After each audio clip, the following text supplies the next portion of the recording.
Hello friends, this is Team SuperSimplified and today we are going to discuss Economic Survey 2016, Volume 1, Chapter 2. The title of the chapter is Chakravyuh Challenge of Indian Economy. So let's get started. First of all, let's see what is a Chakravyuh. Chakravyuh was basically a military installation which was described in Mahabharata. You must be knowing about it. The speciality of the Chakravyuh is that it is very easy to enter the Chakravyuh, but you cannot easily come out of it. So exit is very difficult while the entry is easy. So this is the feature of Chakravyuh. So let's get started. Let's put things in perspective. Economic survey is telling that the entry problem in the business.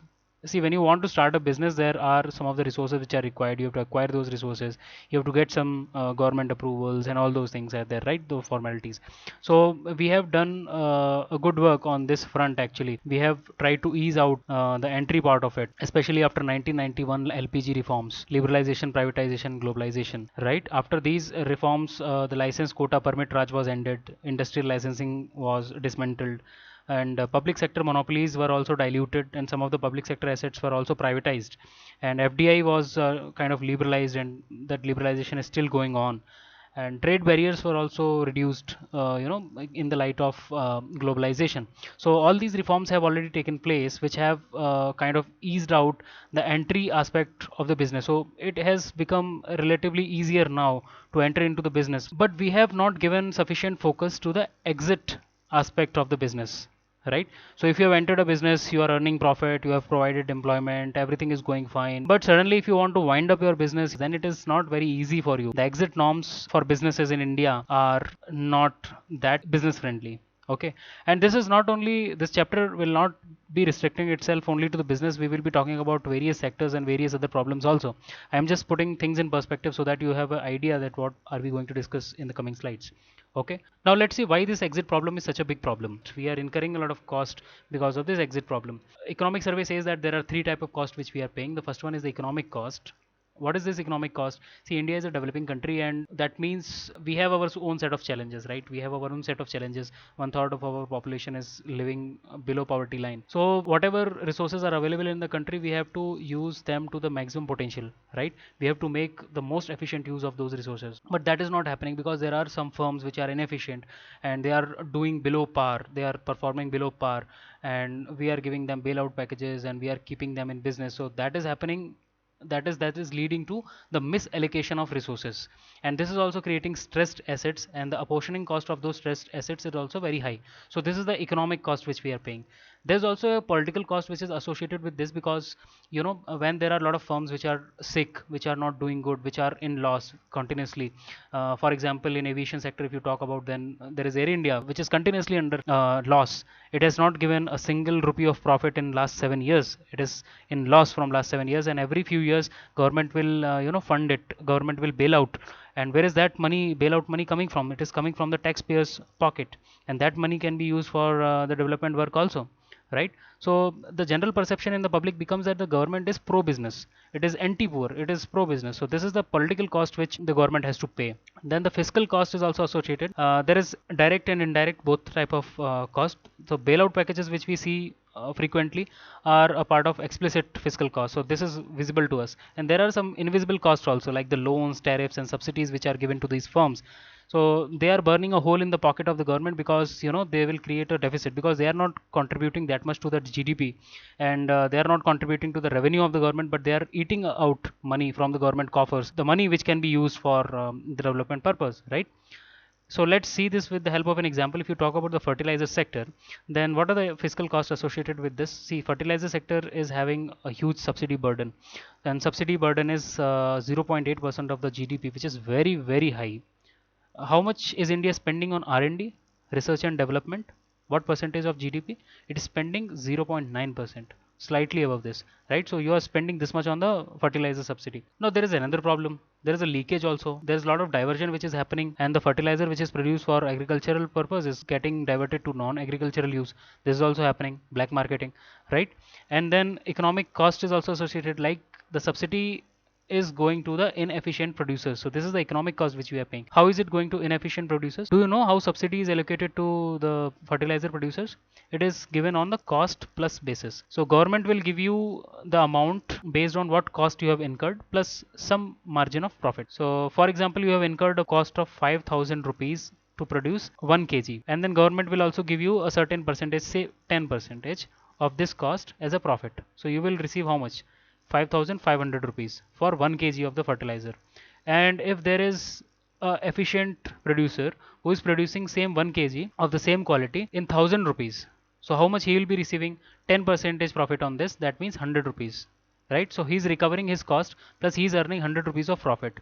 Similarly, you are also recovering whatever you are incurring plus you are earning 500 rupees, so you are earning more than the efficient producers. This is how inefficiency is promoted by the current regime.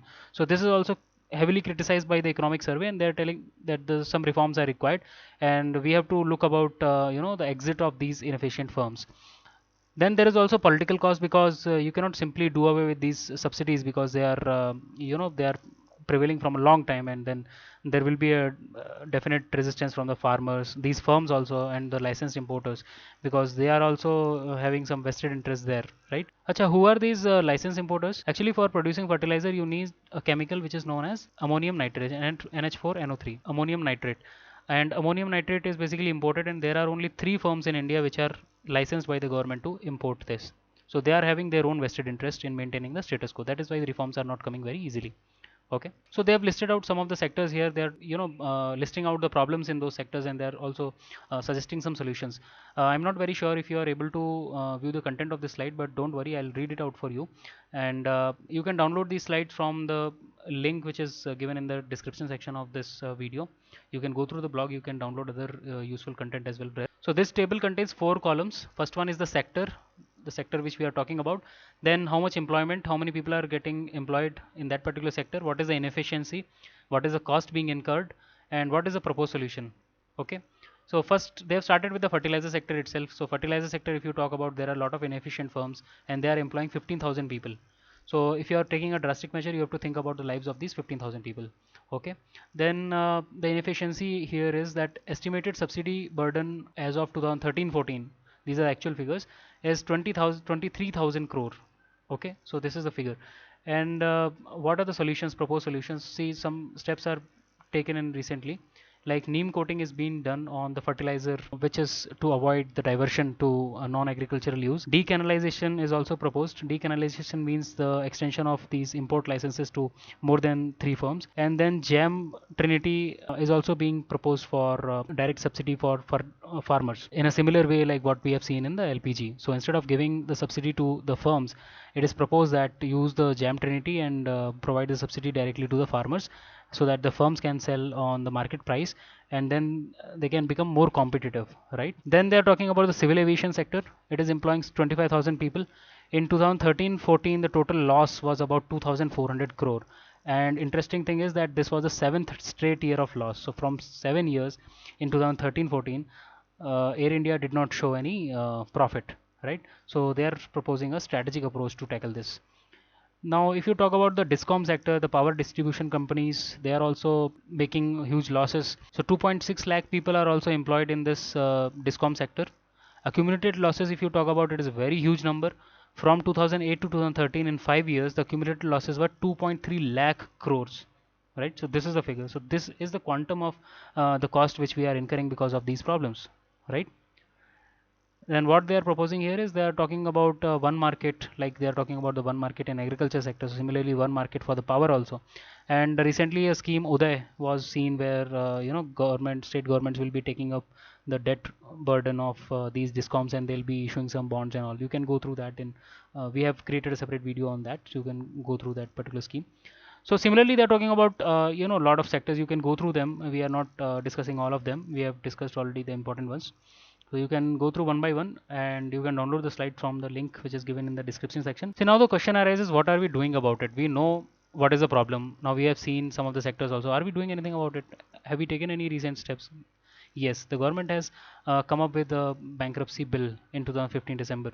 So this is under consideration now. So they are bringing in some of the provisions where they'll be addressing this exit problem.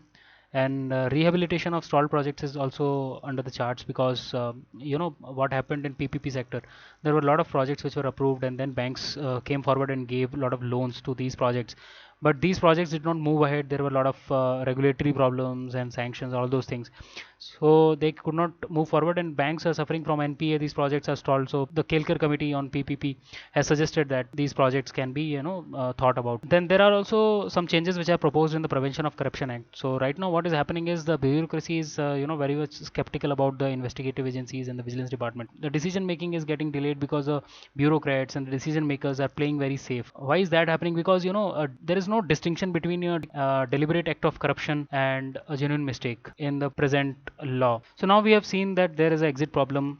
We have seen the exit problem in some sectors. We have also seen what are the costs which are associated with it. Now let's see what is the root cause of it. Why is there an exit problem first of all? So economic survey says the reasons responsible for this are three I's. What are those? Interest, institutions, and ideas. So how are they responsible for creating this exit problem? So they are telling that there is vested interest in maintaining the status quo. So that is why reforms are not happening. Okay, and there are some powerful groups which are coming in the way of reforms, and the power of these vested interest groups, power of these groups is higher than the customer interest, because customers are huge in number but their interest is diffused. The producers are powerful groups, they have greater voice, they have a powerful voice, backed by the financial resources, right? So that is why this is not happening, because of the vested interest of some of the parties. And government institutions are also to some extent responsible for this.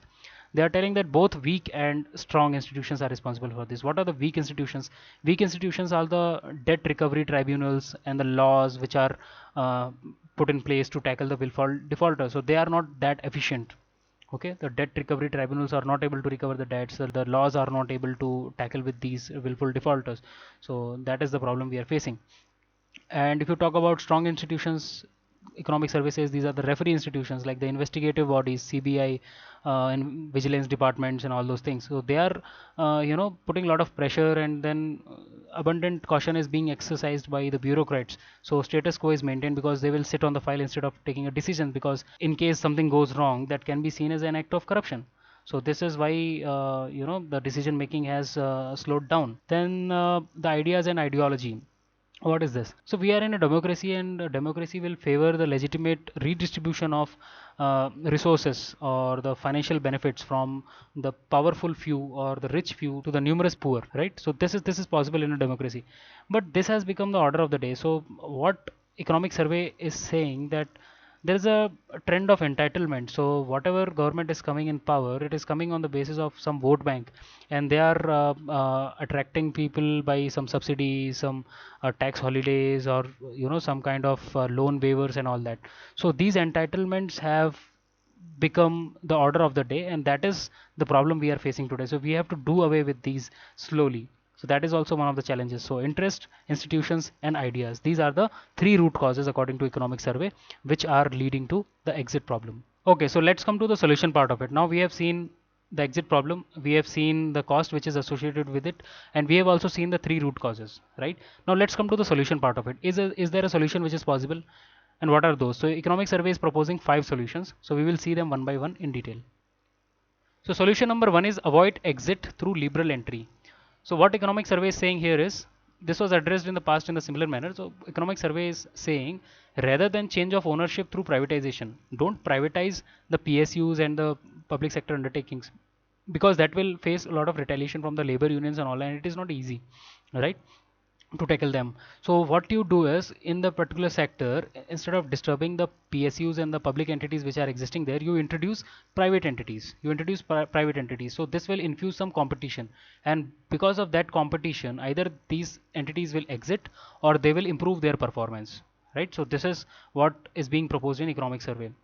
Okay, and this was actually seen already in the telecom sector, and even in the aviation sector, right?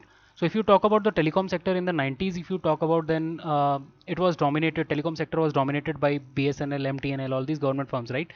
And suddenly the private entry was allowed into telecom sector, and then the efficiency increased, and now the entire crowd is captured by private sector itself. The public sector is having very less share in the subscriber market, right?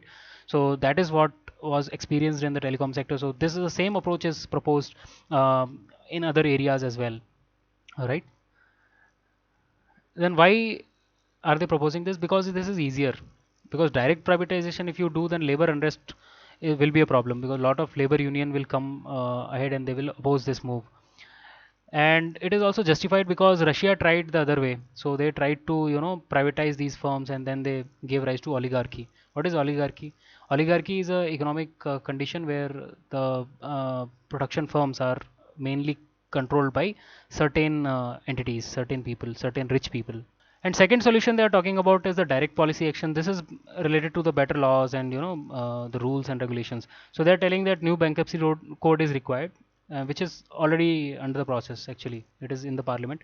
So this is required to expedite exit, and then Prevention of Corruption Act, as we spoke about. So this is also required so that we can differentiate between the deliberate acts of corruption and some genuine errors which may happen. This can speed up the decision making in the bureaucracy. And exit problem in the PPP sector also should be addressed. So Kelkar committee has given some recommendations. You can go through this report. We have made a separate video on this particular issue. Third solution they are proposing is the technology and the jam solution. So this already has been tested in the LPG sector, right? So instead of giving the subsidy to the marketing companies, now the subsidy is directly coming to the subscribers, to the users of LPG, right, in their bank accounts. So a similar thing is being proposed, because the subsidies in the fertilizer sector are incentivizing inefficiency. So what the economic survey is proposing is, you don't give direct subsidies to the producers, you give it to the fertilizer users, the farmers, and you let the producers produce at their own cost and sell at the market price, so that this will infuse competition among them and efficiency will improve. A lot of leakage can also be prevented. The fourth solution is the transparency. Now if we talk about the agriculture sector, there is MSP regime, the minimum support price regime in the agriculture sector. So what it has done is, it has led to overproduction of the cereals, wheat, rice and all those, and pulses are being ignored because of this, right? And there are also other problems which are cropping up because of this MSP regime. If you talk about the northwestern states, they are paying a lot of social costs because of this. What are those social costs? The declining water level, because these cereal crops are water intensive crops, and that is why we are seeing declining water level.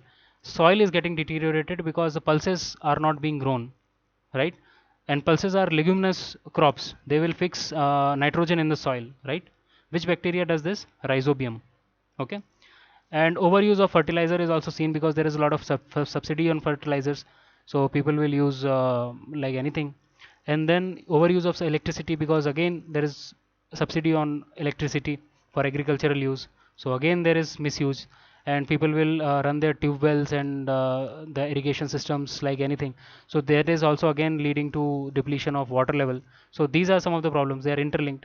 And pollution also increasing, because people will use more fertilizers that will flow to the lakes, eutrophication will be seen, pesticides are used which are interfering with the quality of the food which we are consuming, right? So all these problems are getting cropped up because of the government policies. So the economic survey is telling that you introduce transparency here. What is the transparency? They are telling the social costs which we are incurring here because of this regime. You sensitize the farmers about the social costs which are being incurred because of this particular regime, right? So there is a department, CACP of the government. What is this? Commission for Agriculture Cost and Prices. So they are publishing the costs which are being incurred for a particular crop in a particular region in a particular year. So economic survey is proposing that the social costs should also be published, so the farmers are aware of these social costs also, right? So that is the transparency part of it. And the fifth solution economic survey is proposing is using exit as an opportunity. So why is exit difficult? Because public sector privatization is not easy, because a lot of labor unions and all will be retaliating, they will be opposing this move. So economic survey is proposing that, see, through privatization you will be selling the shares, and whatever the proceeds of those shares are, whatever money you are earning there, use it for employee welfare, provide them bonus, provide them training, so that they don't feel vulnerable, right? So this way you can tackle this problem. So a quick recap of the chapter 2. So initially we saw what is the exit problem, what is this Chakravyuh problem. Entry is easy and exit is difficult, right? Then we saw what is the cost of this exit. Why is this exit problem a problem? Because of the cost which are associated with it. What are those? Economic cost, political cost and physical cost. Then what is the root cause of this issue? Why is this problem being faced? Because of three I's: interests, institutions and ideas, right? And then we saw 5 possible solutions which are proposed by economic survey. First one is avoid exit through liberal entry. Second one is a direct policy action, where we talked about the bankruptcy law and all. Third one is a technology solution, jam trinity, and transparency, where the farmers are to be sensitized about the social cost of growing a particular crop. And then exit as an opportunity, right? So this is the recap of the complete chapter. So that's all guys, that's it from my side. So thanks for listening. If you like this video, please do like, comment, subscribe and share. Please do subscribe to the channel. Please take 2 seconds to press that red button. Please do subscribe so that you get instant notifications whenever we upload a new video and you don't miss out anything important. And one more thing, please do let us know if you want us to continue this series, because so that we know whether we are putting our energy in the right direction. And if you have any topic in mind which you would like us to cover, then please let us know. In past also we have covered some topics which were suggested by some of our viewers, and we'll take up those topics in the coming sessions. Okay, thanks for now. We'll be present tomorrow with the third chapter. Okay, thanks, bye bye.